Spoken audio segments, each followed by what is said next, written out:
இல்ல அந்த லெகசி பாரம்பரியம் அப்படின்றது அவர் அப்படி நினைக்கிறதே கொஞ்சம் ஆச்சரியமா தான் இருக்கு. என்ன லெகசின்றது ஒரு ஆண் தான் சுமக்க முடியுமா? அந்த ஃபேமிலிக்குன்னு ஒரு பிரைட் இருக்குல்ல, அதை அது ஏன் அதை ப்ரைடா என்டிஆர் நினைக்கிறோம்? இருக்காரு, ஜூனியர் என்டிஆர் அப்படின்னும் போது அவருக்கு ஒரு இல்ல, நம்ம வெளியில இருந்து பார்க்கும்போது அது இன்னும் பெரிய சந்தோஷமான விஷயம் போல நினைக்கிறோம். சில குழந்தைங்களுக்கு அது ஒரு முள் ஃப்ரீடமா தான் இருக்கு. ஏன்னா நிறைய இண்டஸ்ட்ரீஸ்ல விமன் தான் லீடரா இருக்கிறாங்க. அப்போ அந்த விமன் லீடர்ஸ் எல்லாம் நீங்க ஒண்ணு உங்களுக்கு புரியலையா, இல்ல அதோட இம்பாக்ட் புரியலையா, இல்ல அந்த அளவுக்கு அந்த காலத்து சிந்தனைகள் இருக்கிறீங்களா, இல்ல உங்களுக்கு ஏறவே இல்லையா மண்டை?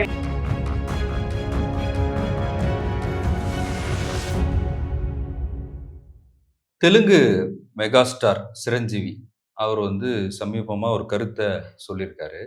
அதாவது தன்னுடைய மகன் ராம் சரணுக்கு இரண்டாவதும் மகள் பிறந்துருவாங்களோ அப்படின்னு பயமா இருக்கு. ஏன்னா ஒரு குடும்பத்தோட லெகசியை தொடர்றது ஒரு ஆண் குழந்தை தான். இப்போ நம்ம என்டிஆர் ஃபேமிலியை பார்க்குறோம், கர்நாடகாவில் ராஜ்குமார் அவருடைய ஃபேமிலியை பார்க்குறோம். இப்போ தமிழ்நாட்டில் சூப்பர் ஸ்டார் ரஜினிகாந்தா இருக்கலாம், இல்லை உலகநாயகன் கமல்ஹாசனா இருக்கலாம், அவங்களுக்கு மகள்கள் தான். அவங்களும் திரைத்துறையில் இருக்கிறாங்க. ஆனால் அந்த மகன் இல்லையே அப்படின்ற ஒரு வருத்தத்தை உண்டாக்கிடுமோ அப்படின்னு சிரஞ்சீவி ஃபீல் பண்ணுறாரு. எப்படி பார்க்குறீங்க? அவர் கொஞ்சம் பிற்போக்கா பேசியிருக்காரு. அவர் காலத்துக்கு அவருக்கு என்ன வயசு, அந்த வயசுல எப்படி இந்தியா இருந்ததோ அந்த மனப்பான்மையில அவர் சொல்லியிருக்காரு. இந்தியா சுதந்திரம் அடைந்த காலத்துல இப்படித்தான் எல்லாரும் பேசுவாங்க, அதே மாதிரி இவரும் பேசிட்டாரு. ஏன்னா he is man of those times. ஆனா இன்னைக்கு இருக்கிற யங் மென் இப்படி யோசிக்கிறது இல்லை, இன்னைக்கு இருக்கிற யங் விமன் இப்படி யோசிக்கிறது இல்லை. ஏன்னா லெகசி விமன் கூட கேரி பண்றாங்க. பெரிய பெரிய ஆர்கனைசேஷன்ஸ்ல விமன் லீடர்ஸ் இருக்கிறாங்க. ஆண் குழந்தையே பிறக்கலைன்னா பெண் குழந்தை 10 ஆளுங்களுக்கு சேர்த்து வேலை செய்கிற பெண் குழந்தைகள் இருக்கிறாங்கன்றது நிதர்சனமான உண்மைன்றதுனால we are aware of that. அதனால் ஆண் குழந்தை தான் வாரிசுன்னு யாரும் இப்போ நினைக்கிறது இல்லை. அவர் கொஞ்சம் ஓல்டு ஸ்கூலுன்றதுனால அவர் அப்படி நினைக்கிறாரோ என்னவோ. அவர் மகன் என்ன நினைக்கிறாருன்னு நமக்கு தெரியும். அவர் தானே யங்கர் பர்சன். அவர் ஐயோ எனக்கு பையன் பிறக்கணும்னு கேட்டிருந்தாருன்னா அப்போ என்னங்க எப்படி பிற்போக்காக இருக்கிறீங்கன்னு நம்ம யோசிக்கலாம்.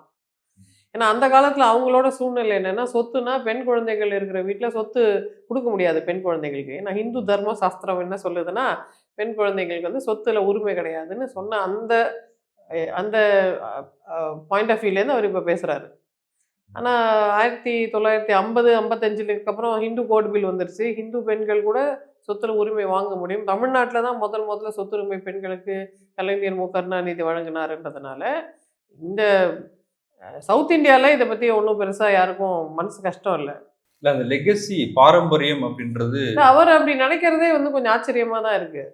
என்ன லெகசின்றது ஒரு ஆண் தான் சுமக்க முடியுமா? ஃபர்ஸ்ட் ஆண் கூட ஏன் சுமக்கணும்? பெண் இன்னொரு வீட்டுக்கு போறவங்கல்ல. அப்படி இல்லை சார், அதெல்லாம் அந்த காலத்தில் இருந்த கான்செப்ட்ஸ். இன்னைக்கு பெண் தனக்குன்னே ஒரு தனி சாம்ராஜ்யத்தை உருவாக்க முடியும். யார் வீட்டுக்கும் யாரும் போக வேண்டிய அவசியம் இல்லை. அந்த காலத்துல பெண் தனியாக இயங்க முடியாது, யாரோ ஒரு துணையோட தான் இயங்க முடியும்ன்றதெல்லாம் அப்போ இருந்து, அதெல்லாம் ஏதோ காலத்தில் எழுதப்பட்ட பிற்போக்கான கோட்பாடுகள். இன்னைக்கு பெண்களே தனியாக இண்டஸ்ட்ரீஸ் ஆரம்பிக்கிறாங்க.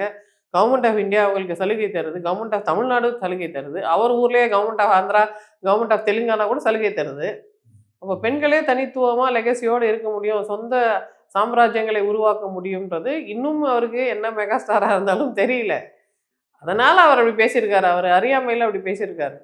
இல்லை நீங்கள் அந்த கால ஆண்கள்னு சொல்கிறீங்க. இப்போ இந்த காலத்தில் கூட நீங்கள் சொல்கிற மாதிரி இளைஞர்கள் ரொம்ப பெண் குழந்தைகளை எதிர்பார்க்குறாங்க. பிறக்கிறது பொண்ணாக இருக்கணும் அப்படின்னு சொல்லிட்டு. ஆனால் ஒரு காலத்தில் பெண் குழந்தை பிறந்தா அவங்களுக்கு பேர் பையனே இல்லை அப்படின்னு ஒரு பாவமாக தான் பார்க்குற ஒரு மனநிலை இருந்துச்சு. அது எப்படி பார்க்குறீங்க? இல்லை, அது அந்த காலத்தோட சூழ்நிலையோட வெளிப்பாடு. அந்த காலத்தில் என்ன சூழ்நிலைன்னா, ஆண் குழந்தை இப்போ 4 பிரதர்ஸ் இருக்காங்க, 4 பிரதர்ஸ்க்கும் குழந்தைகள் பிறக்குது.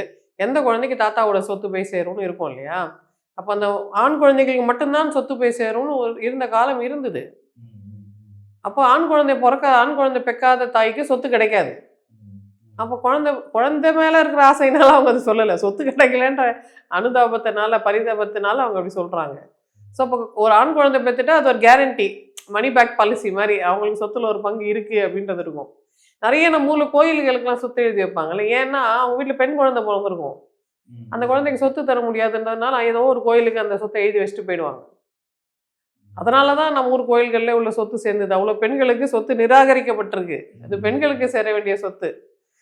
அப்போ இந்த பேக்ரவுண்டில் வர மனிதர்கள் என்ன யோசிப்பாங்க, ஆண் குழந்தையே இல்லைன்னா அப்போ நம்ம சொத்து யார் கொடுக்கறது? ஹலோ, பெண் குழந்தை கொடுக்கலாம், பெண் குழந்தை கூட எல்லாம் செய்யும், பெண் குழந்தை கூட எல்லா நாடுகளிலும் எல்லா விதமான வல்லமைகளும் பெற்றவர்களா தான் இருக்கிறாங்க. இன்னும் கொஞ்சம் முழிச்சுக்கோங்க. இது கூடயா இன்னும் உங்களுக்கு தெரியலன்ற கேள்வியெல்லாம் நமக்கு வருது. ஆந்திரா, ஆந்திரா தெலுங்கானா, கர்நாடகாலாம் கூட இப்போ வந்து அந்த மகன் வழி இருக்குல்ல. ம். இப்ப சிரஞ்சீவி, இப்ப ராம் சரண் இருக்காரு. அதுக்கு முன்னாடி இப்ப இன்னொரு நாகச்சைத்தன்யா பிரச்சனை இருக்காரு. என்ன சார்? இன்னொரு பிரச்சனை என்னன்னா, தமிழ்நாட்டுல வந்து யாரும் அவங்க அப்பா பேர, ஜாதி பேர பின்னாடி போட மாட்டோம். ஆனா ஆந்திரால ஜாதி பேர்லாம் போட்டுக்கிறாங்க. அப்போ எனக்கு அப்புறம் யாரு என் ஜாதி பேர் போட்டுக்கிறா? அப்படின்ற பிற்போக்கெல்லாம் ஆந்திரால இருக்கத்தான் செய்யுது. இல்ல அது பெண்களுக்கும் போட்டுக்கிறாங்களா அப்ப? பெண்கள் பெண்கள் வந்து அவங்க கணவன் என்ன ஜாதியோ அது போட்டுக்கிறாங்க. கணவன் பேர பின்னாடி போட்டுக்கிறாங்கல்ல. அப்போ அப்போ இந்த பேர் போயிடும் அப்படின்றது, இல்ல இந்த சொத்து போயிடும்ன்ற கேள்வி இல்ல. என்ன சொத்து இருக்க போகுது. பெண்ணா இருந்தாலும் அந்த சொத்து அந்த குழந்தையால இன்ஹெரிட் பண்ண முடியும். அப்ப நம்ம பாரம்பரியம், நான் இவ்வளோ பெரிய மெகா ஸ்டார், என் பையன் அதுக்கப்புறம் ஒரு மெகா ஸ்டார், அதுக்கப்புறம் ஒரு ஸ்டார்னா, அதை விட பெரிய ஸ்டாரா உங்க வீட்டு குழந்தைய வளர்க்கலாம். அதை விட பெரிய கேள்வி என்னன்னா, அந்த குழந்தை ஏன் இந்த சுமையை சுமக்கணும்? இல்ல இப்ப அந்த ஃபேமிலிக்குன்னு ஒரு பிரைட் இருக்குல்ல. அத வந்து அது ஏன் அதை ப்ரைடா இப்ப அவங்க என்டிஆர் நினைக்கணும்? இருக்காரு, ஜூனியர் என்டிஆர் அப்படின்னும்போது அவருக்கு வந்து ஒரு இல்ல நம்ம வந்து வெளியிலேருந்து பார்க்கும்போது அது இன்னும் பெரிய சந்தோஷமான விஷயம் போல நினைக்கிறோம். சில குழந்தைங்களுக்கு அது ஒரு முள் கிரீடமா தான் இருக்கு. இது எதுக்கு எனக்கு குடுக்குறீங்க? நான் சொந்தமா என் வாழ்க்கைய உருவாக்கிக்கிறேன். எனக்குன்னு ஒரு ஐடென்டிட்டி நான் கிரியேட் பண்ணிக்கிறேன். அது சின்னதோ, பெருசோ அத பத்தி விட்டுருங்க. எனக்குன்னு ஒரு ஐடென்டிட்டி இருந்தா தான் எனக்கு சந்தோஷமா இருக்கு. உங்களது சுமக்கிறது எனக்கு தேவையில்லாத ஒரு ஆணியா இருக்குன்னு நெனைக்கிற குழந்தைகள் இருக்கிறாங்கல்ல. அதெல்லாம் கிடையாது. லெகசி வச்சுக்கோன்னு நம்ம அந்த குழந்தைக்கு குடுக்கக்கூடாது. அந்த குழந்தைக்கு பிடிக்கலன்னா, சரி நீயே கண்டுபிடிச்சுக்கோ. உன் சுதந்திரத்துக்கு என்ன வேணுமோ அத நீ செய்துக்கோன்னு நம்ம அந்த குழந்தைக்கு ஃப்ரீடம் குடுக்கணும்ல. அந்த மைண்ட் செட் கூட இன்னும் அவருக்கு இல்ல. அவர் முன்முடிவு எடுத்துட்டாரு. இந்த குழந்தை ஆணா பொறந்து அது இந்த சுமைய சுமந்து, அது பேர கொண்டு போய் லெகசிய கொண்டு போய் கரை சேர்க்க போகுதுன்றத இவரே ஃபிக்ஸ் பண்ணிக்கிறாரு. இப்ப நம்ம ஊர்ல பார்த்தீங்கன்னா, இப்ப கலாநிதி மாறனோட அவங்க மகள், அவங்க வந்து அந்த நிறுவனம் சார்பா நடத்துறாங்க. இப்ப அண்ணன் நக்கீரன் கோபாலோட மகள் பிரபாவதி, அவங்க வந்து அந்த நிறுவனம் நடத்துறாங்க. அப்படி நிறுவனம் சார்ந்து கூட இப்ப பெண்கள் வர முடியும்ன்ற வர ஒரு முடியும். காலகட்டம் வந்துருச்சு. ஆனாலும் வந்து அதனால தான் இது பிற்போக்கு. நீங்க சுத்தி சுத்தி பாருங்க. எத்தன இண்டஸ்ட்ரீஸ் பேர் சொல்லல. ஏன்னா நெறைய இண்டஸ்ட்ரீஸ்ல விமன் தான் லீடரா இருக்கிறாங்க. அப்போ அந்த விமன் லீடர்ஸ் எல்லாம் நீங்க ஒண்ணு உங்களுக்கு புரியலையா? இல்ல அதோட இம்பாக்ட் புரியலையா? இல்ல அந்த அளவுக்கு அந்த காலத்து சிந்தனைகள் இருக்கிறீங்களா? இல்ல உங்களுக்கு ஏறவே இல்லையா மண்டையிலன்ற கேள்வி வந்துரும்ல. அது அவங்க ஊர்ல பெண்கள் கேட்பாங்க. பட் என்னவா இருந்தாலும் சரி, இந்த இந்த விஷயங்கள் எல்லாம் இன்னும் இந்த ஆந்திரா ஸ்டேட்டோ, இல்ல கர்நாடகா ஸ்டேட்டோ கொஞ்சம் பின்னாடி தான் இருக்கிறாங்க. கேரளா, தமிழ்நாடு மாரி அவ்வளோ இம்ப்ரூவ்மெண்ட் இல்ல. அவங்களுக்கு உற்பத்தி பண்ற சினிமாக்களே பாருங்களேன். இந்த கிரேட் இந்தியன் கிச்சன் மாரி ஒரு படத்த வந்து ஒரு மலையாளத்துல எடுக்க முடியுது. தெலுங்குல அத எடுக்க மாட்டாங்க. தெலுங்குல புஷ்பா 2, புஷ்பா 3 எல்லாம் எடுப்பாங்க. அப்போ இன்னும் அந்த டாக்ஸிக் மாஸ்குலினிட்டி காட்டுற அந்த அந்த பேட்ரியார்கிய காட்டுற சினிமாஸ் தான் அவங்க இன்னும் எடுத்துட்டு இருக்காங்க. தமிழ்நாட்டுல கூட கொஞ்சம் மாறிடுச்சு.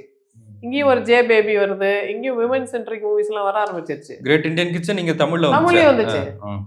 ஸோ அந்த மாரி அவங்க மனப்பான்மையே கொஞ்சம் பிற்போக்கா இருக்கு. ஏன்னா ஆந்திராலேருந்து, கர்நாடகாலேருந்து வரவங்கலாம் என்கிட்ட சொல்றது என்னன்னா, அந்த ஊர்லலாம் ரொம்ப ஜாதி பார்ப்பாங்க. நம்ம போய் இன்ட்ரோடியூஸ் ஆன பிறகு, அப்புறம் "மீர் ஏன்டி? நீங்க என்ன ஜாதி?" அப்படின்னு உடனே கேட்பாங்க. தமிழ்நாட்டுக்கும், ஆந்திராவுக்கும் அவ்வளோ பெரிய டிஃபரன்ஸ் இருக்கு. இங்கலாம் யாரும் அப்படி கேட்க மாட்டாங்க. அங்க ஃபர்ஸ்ட் எடுத்தோனே அதான் கேட்பாங்க அப்படிலாம் சொல்றாங்க. ஸோ அந்த பிற்போக்கின் பிழம்புலேருந்து வரவரு கொஞ்சம் அப்படித்தானே இருப்பாரு.